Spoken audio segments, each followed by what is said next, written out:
Ada beberapa pertanyaan di DM sosmed Bosman yang meminta dijelaskan apakah Newmind anti IKN, pemindahan ibu kota baru. Kita jawab, kita jelaskan dulu apa yang Newmind maksud dengan pembangunan dan kemajuan atau growth bagi Newmind. Dengan menjelaskan hal ini akan menjawab langsung anti pemindahan ibu kota baru atau tidak para Newmind itu. Ingat sahabat, membangun itu belum tentu membuat growth, namun membuat pertumbuhan. Pasti salah satunya dengan cara membangun. Nah lu mulai bingung ketika kata-kata dibolak-balik seperti kemahiran filsuf Brother Rocky Gerung yang berucap terkadang membuat logika lawan bicara menjadi mengiyakan karena nggak ngerti atau karena lemot otaknya belum berpikir sudah diterjang logika baru berikutnya olehnya. Begini kita menjelaskan tentang pendapat Newmind di dalam membangun. Sungguh beda sekali antara membangun dengan membuat pertumbuhan.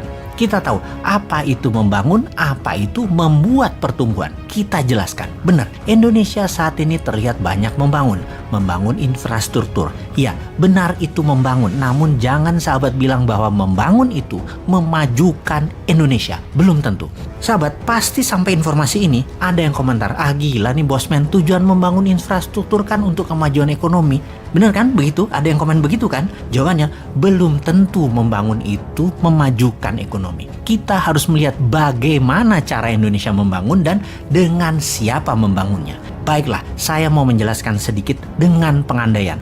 Jika dalam rumah tangga, katakan kamu memiliki penghasilan 10 juta satu bulan, lalu kamu memutuskan membuat kamar tambahan dan ingin membeli satu kendaraan lagi atau satu mobil lagi untuk kebutuhan keluarga. Kamu menggunakan kartu kredit atau meminjam ke bank. Intinya kamu memakai uang orang lain. Apa yang kamu lakukan dengan pendapatan tetap kamu tadi? Kamu ternyata hanya bisa membayar cicilan yang 10 juta tadi. Pokoknya kamu tidak bisa bayar. Kamu berharap kamar tadi yang kamu sewakan, kosannya atau mobil tadi yang nanti akan diusahakan ke Grab Car Online misalnya, atau Car Online Transportation misalnya. Sepertinya rencana itu bagus bukan? Tetapi bisnis sekali lagi bukan matematis. Apa yang terjadi kalau tidak ada yang menyewa kamar tersebut sebagai kos-kosan? Apa yang terjadi kalau setoran transportasi online tidak mencapai target? Pasti dari penghasilan yang 10 juta tadi dibayarkan ke bunganya saja dan pastinya pokoknya tidak bisa terbayarkan. Kita terus menggantung harapan bahwa kos-kosannya mudah terisi dan transportasi online-nya akan meningkat hasilnya. Anda benar membangun, tapi belum tentu membuat maju perekonomian rumah tangga. Betul kan? Dengan ilustrasi tersebut, kita urai lagi lebih dalam apa yang terjadi pada ekonomi secara makro di kelas menengah ke bawah di Indonesia dalam 6 tahun terakhir. Sekali lagi, kenapa pertanyaan kita memfokuskan pada pengusaha kelas menengah ke bawah? Karena yang di atas, yang besar, yang oligarki, yang BUMN, mereka tidak menderita. Mereka naik pendapatannya karena fasilitas negara dan karena pejabat membuat peraturan yang menguntungkan oligarki.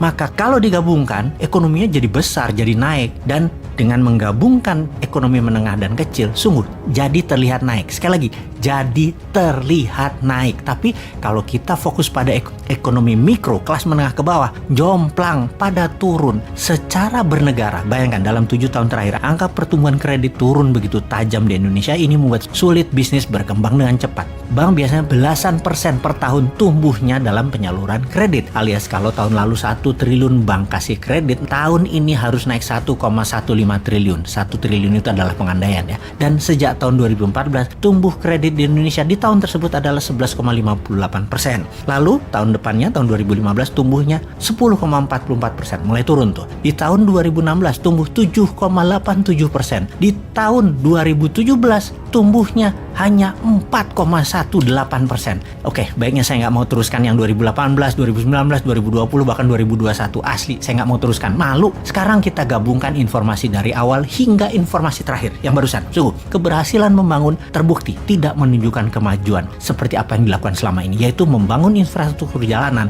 menggunakan uang asing dan serba asing, ternyata tidak menaikkan pertumbuhan bisnis mikro. Terbukti dengan menurunnya saluran kredit ke sektor real di UKM. Benar, kita membangun tapi GDP per kapita tidak naik dalam 7 tahun terakhir. Apalagi kalau dipotong inflasi akumulasi selama 7 tahun. Pertumbuhan Indonesia minus. Fakta lagi, GDP per kapita 2014 adalah sekitar $3.700 per kapitanya. GDP per kapita 2021 $4.050. Dalam 6 tahun naik secara akumulasi sekitar 9%. Sementara total inflasi 2014 sampai 2021 adalah sekitar 14%. Ya kalau 14% dikurangi pertumbuhan yang 9%, ya minus pertumbuhan nasionalnya. Jadi kita pastikan bahwa membangun belum tentu memajukan atau menumbuhkan. Dan ini terbukti membangun infrastruktur dan terbukti tidak menumbuhkan GDP per kapita. Jadi yang New Mind anti sekali lagi bukan memindahkan ibu kotanya, bukan membangun ibu kota barunya, bukan membangunnya sekali lagi. Namun kalau melihat cara membangunnya dan dengan siapa membangunnya, maka dapat dipastikan secara ekonomi makro dan mikro, pertumbuhan yang dirasakan ke masyarakat penduduk Indonesia ke depannya pasti hasilnya akan sama, yaitu tidak menumbuhkan apa-apa. Jadi tantangan New Mind dilontarkan ke tim IKM adalah buktikan uang 1.000 triliun rupiah yang akan digelontorkan dalam 5 tahun ke depan membangun IKN akan menumbuhkan GDP per kapita Indonesia ke $10.000 per tahunnya. Lalu kalau New Mind sekarang ditanya, jawabannya oleh New Mind bagaimana? Fokusnya New Mind adalah pertumbuhan ke $1.000 per kapita pendapatan rakyat Indonesia, dengan salah satunya adalah membangun ibu kota baru yang seperti titik. Rahasia dong, nanti 2024 kita buka.